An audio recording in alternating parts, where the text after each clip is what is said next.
আমরা তার আজ্ঞা পালন করতে পারি লজ্জাতে পরমেশ্বর পিতা তার নিজের মুখে ঢাকা দিয়ে রাখছে।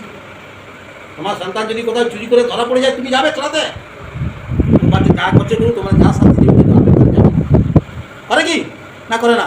কোনো বাবা যায় যা করে বলতে আর করবে ছেড়ে দাও,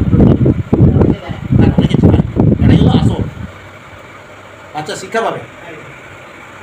সেই জন্য সর্বদা যেন সেই পরমেশ্বর পিতার আজ্ঞা সকল পালন করি আর আজ্ঞা অনুসারে আমরা চলতে থাকি।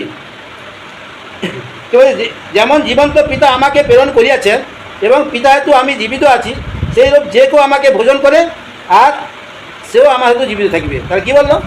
যেমন জীবন্ত পিতা আমাকে প্রেরণ করিয়াছেন, পরমেশ্বর পিতা যিশুগুরুকে প্রেরণ করেছেন, এই হেতু আমি জীবিত আছি, আর সেই রূপ যে কেউ আমাকে ভোজন করে সেও আমার হেতু জীবিত থাকবে।